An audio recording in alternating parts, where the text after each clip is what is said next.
Góðan daginn, ég heiti Sólveig Ólafsdóttir og nýdoktor við Sagnfræðistofnun Háskóla Íslands. Mér langar til að fara í dag nokkrum orðum hana Bíbí mína í Berlín. Bíbí í Berlín nafn sem Bjargeyju Kristjánsdóttir var gefið, einhvers konar gælunafn, en Bjargey Kristjánsdóttir, hún skrifaði sjálfsævisögu sína sem kom út hjá háskólaútgáfunni í vor. En nú langar til að segja ykkur í nokkrum orðum bara ganga í lífslaup Bíbíar. En hún fædd 27. júlí 1927 og lést 14. maí 1999. Hún fæddist í Hofsósi en flutti þaðan ásamt foreldrum sínum ársgömul í kotbæinn Berlín sem var rétt fyrir utan þorpið. Og kotbæinn Berlín fékk þetta nafn í raun og veru sem eins konar öfugnafni. Hún var stimpluð fáviti bæði af fjölskyldu og nærsamfélagi og hún var hreinlega falin fyrir gestum og gangandi. Og þegar móðir Bíbíar lést, þá var Bíbí 30, þá var hún flutt á héraðshælið á Blönduósi inn á ellideild árið 1958 og þar bjó hún í tæp 17 ár. Hún komst síðar í sjálfsbúskap 1974 þegar hún flutti í eins herbergis íbúð í kjallara í húsi sem Ingibjörg Sigurðardóttir, vinkona hennar átti. Og síðar keyptu þær tvær saman í hús sem að kalla Bíbíarhús. Það var árið 1983. En svo þegar að Bíbí var orðin svona þreytt á lífinu og svolítið lasin, þá flutti hún aftur inn á héraðshælið 1994 og var þar til dauðadags. Æviminningarnar sem að Bíbí skrifaði, æviminningar Bjargeyjar Kristjánsdóttur, eru margt alveg óskaplega merkilegar heimildir. Þetta eru 19 handskrifaðar stílabækur, svona A4 stílabækur og þetta eru 1200 blaðsíður.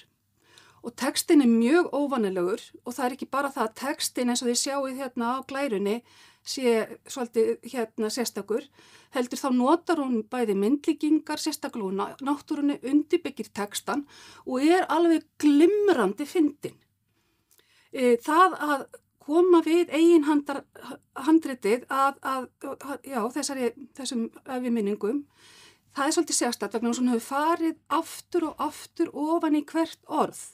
Þannig að ef þú strýkur puttanum yfir blaðsíðuna þá þetta svona eins og þetta sé í þrívídd. Óskaplega, hún hefur vandað sig alveg óskaplega við þetta verk. Og ég með nokkrar beinar tilvísanir í Bíbí. Og þær eru svona, þó ég brendi mig aldrei á vatni og fengi þar af leiðandi engin ör af því, þá hef ég fengið ósýnileg ör og þau eru af völdum ílsku mannana. Anna var sólbjartur sunnudagur en Magga var eins og norðan beljandi. Begga var ekki frekar vinkona hennar Önnu frekar en músin sé vinkona kattarins. Hún bara hékk aftan í Önnu meðan hún gat eins og dvalfiskur festir sig á hval. Hún var eins og skúta með bilað stýri eða bremsulegs bifrið í lífsins ólgusjó. Og þið sjáið að er þetta með mjög sérstakri stafsetningu en við ákváðum við útgáfuna að halda stafsetningu Bíbíar. Bara svona til þess að hafa þetta eins upprunalegt eins og hægt var. Nú kem ég á uppvaxtar árunum í Berlín. Þetta mynd af kotbænum Berlín sem var tekin rétt áður en að bærinn var hreinlega bara mokaður niður í fjöru. Hann var ekki nema tæpar 15 fermetrar grunnfleti og þetta voru mjög frumstæðar aðstæður og mikil fátækt. Og þarna inn í þessu húsi var Bíbí falin fyrir gestum og gangandi. Hún fékk ekki að fara í gang í skóla og hún femdist ekki með jafnöldrum sínum. Þó svo að það væri barnaskóli í Hofsósi. Og þetta var vegna þess að foreldrar og sérstaklega faðirinnar skammaði sín svo mikið fyrir að eiga fatlað barn. Og þá kemur beint tilvitnun, það var þá sem ég var á bak við gaflinn á rúminu mínu hjá kólafötunni meðan pabbi kallinn hampaði stráknum, það bróður hennar, framan í gestina. Þessu mætti líki við það að ég ætti 2 brúður, aðra gamla og ljóta en hina fallega og nýkomnu búðinni. Ég hefði falið þá ljótu brúðuna og hampað þeirri fallegu. En hvers vegna ferndist Bíbí ekki með jafnöldrum sínum? Samkvæmt kirkjubókum þá hafði Bíbí lært hverið og uppfyllti öll skilyrði til þess að fermast. Og Bíbí gekk til pressins með jafnöldrum sínum en hún fermdist einum mánuði síðar. Og Bíbí kenndi sérvisku fólksins, eins og hún kallaði þetta, það neikvæðum viðhorfum Og hún segir í sjálfsævisögu sinni, já ef það hefði nú getað orðið þannig, Á hvítasunnudagsmorgni vildi ég auðvitað fylgjast með öðrum jafnöldrum mínum. Móðir mín fór að klæða mig í fínu buxurnar og sokkabandsbeltið. Þá þurfti pápikallinn endilega að fara af stað fyrir hádegi og þegar hann kom aftur sagðist hann hafa farið á fund 2 heiðursmanna. Þá voru þeir séra Guðbrandur og Bragi héraðslæknir. Sagðist hann hafa spurt báða hvort þeir teldu mig þola að mæta með jafnöldrum mínum til vissar athafnar. Átti presturinn hafa sagt já, en læknirinn nei og það reið bakamuninn. Þetta voru fréttirnar sem kall kom með.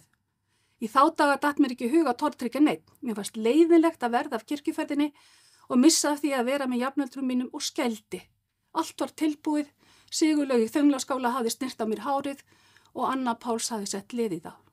Hugsið ykkur það að standa bara í fermingafötunum og mega svo ekki fara til kirkju. Og svo alltaf verið að reyna að finna út hvað væri að Bíbí.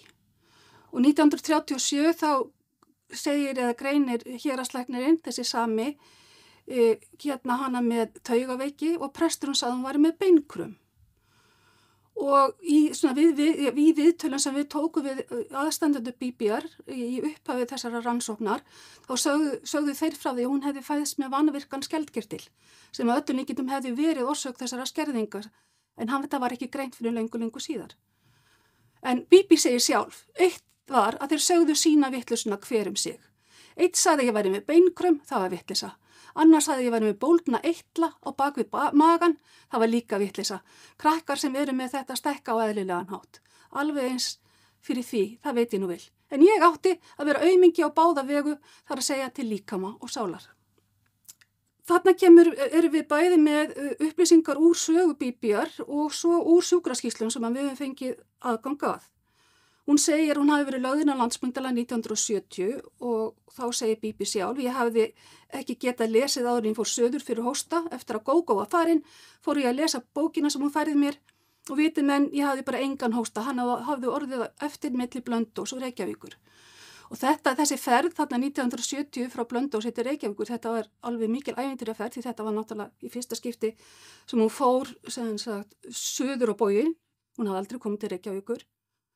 Hún hafði í raun og veru aldrei farið neitt af Blönduósi en í næsta nágrenni, öll þau ár sem hún hafði búið þar og ekkert á meðan hún bjó á Hálsósi. Og þarna fer hún með flugvél. Og það eru miklar og ótrúlega skemmtilega lýsingar á þessari flugferð. En í sjúkraskýrslunum, já, og hún segir líka, mér leið miklu betur eftir ferðina og þeir fundu fyrir mig lyf við skeldkirtlinum. Og þetta staðfesti sjúkraskýrslur því hún lögð inn á Landspítalann 1970 og þar inn í tæpa 2 mánuði og hún greind með vanvirkan skeldkirtil en hún losnar ekki við greininguna vanviti. Hún heldur alltaf áfram.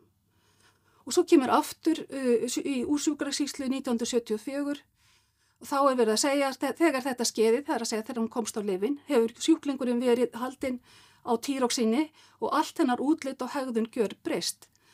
Og þarna eru mjög langar og læknisfræðilega lýsingar á útlitseinkenum og engin í sjálfu sér rökstuðningu fyrir því af hverju hún heldur þessari greiningu að vera vangefin. En hvernig fann Bíbí lífi sínu farveg? Arfleið Bíbíar margföld. Það náttúrulega sjálfsævisagan.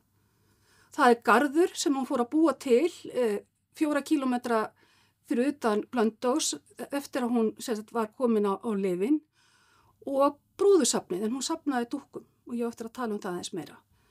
Hún safnaði líka bókum og svo fundu við í raun og veru eitt til viðbótar við arfleið Bíbíar núna bara í vor. Fagrahvammur, það var garðurinn, hún kallaði hann Fagrahvamm og hún hóf þarna garðræktina upp úr 1970 og hún segir sjálf þannig, ég var einu sinni að labba hér fram eftir og labbaði lengra en ég var vön að fara.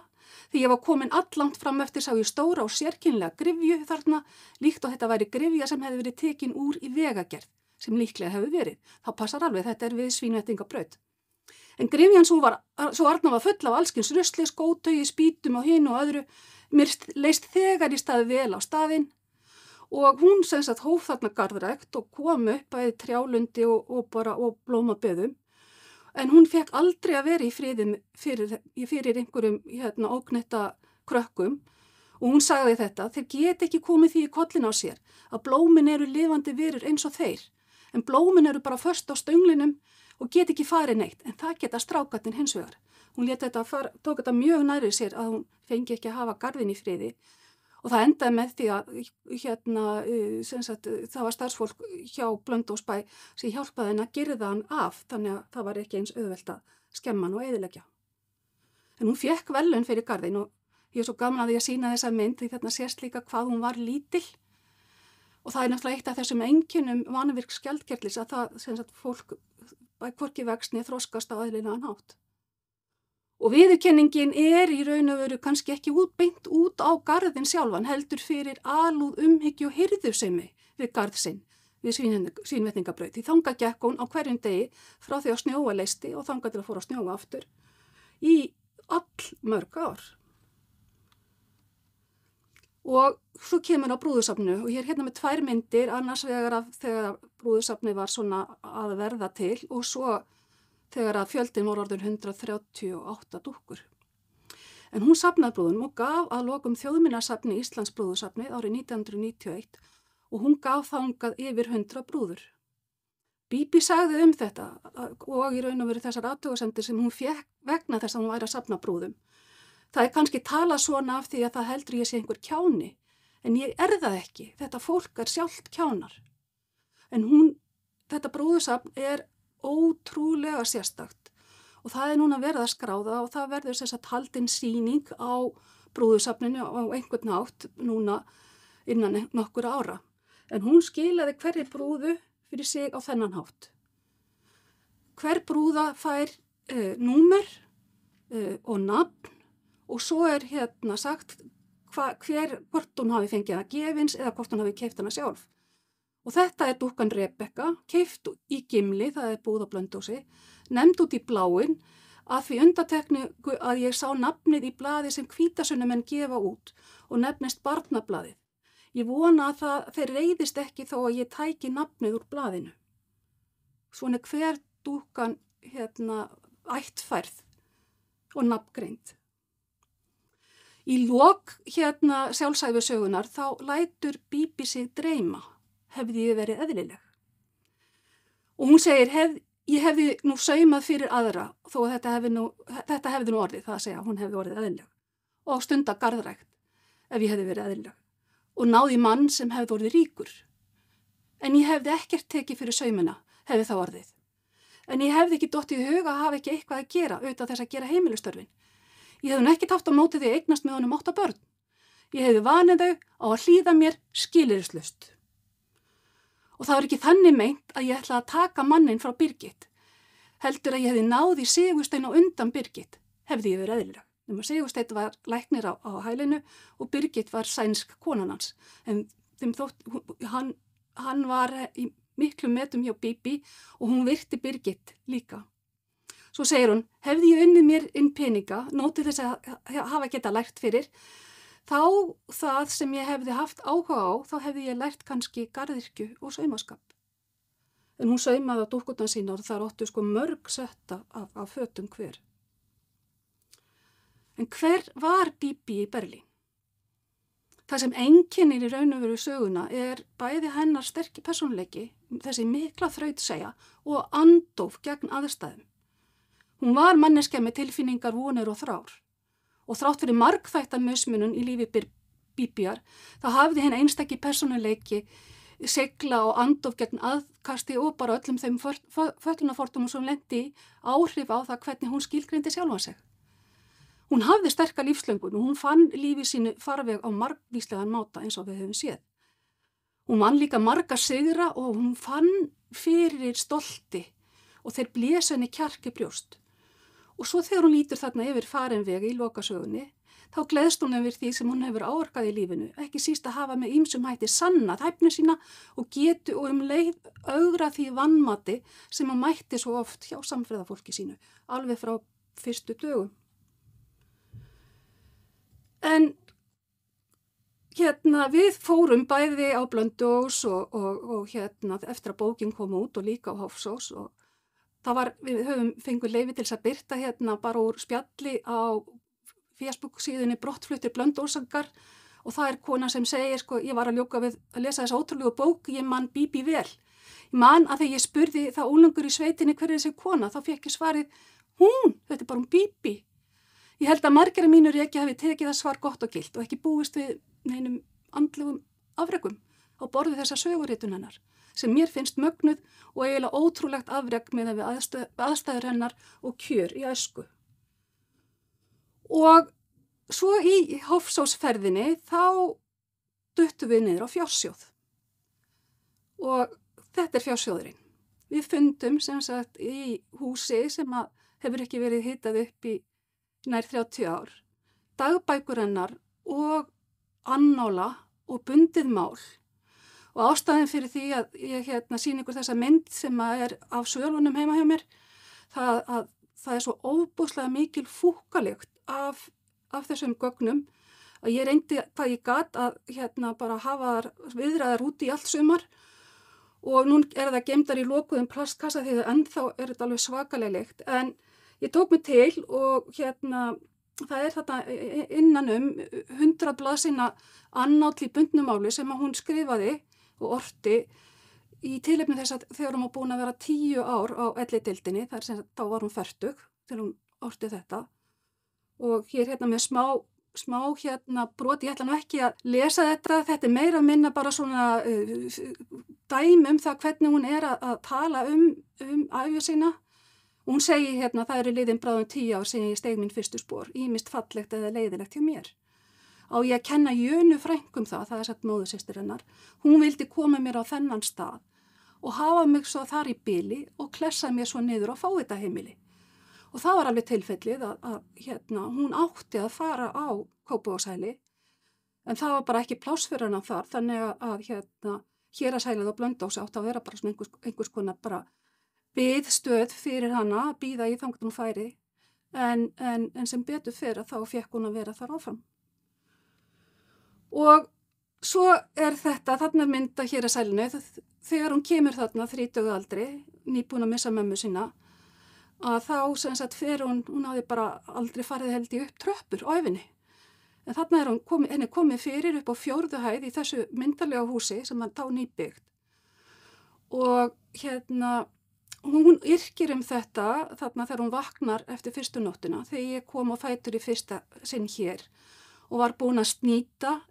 Ég er með tvær útgáfur af þessu erindi, annars vegar stendur snýta og greiða mér og í hinu stendur gráta og greiða mér. Þá kom inn kallmaður í sloppi og var í margmáll takið eftir þetta var hann Páll og það er Páll Kolka, læknir á Héraðshælinu sem var mikill góðvinur Bíbíar. Þarna hef ég lokið minni sögu af Bíbí, ég þakka fyrir.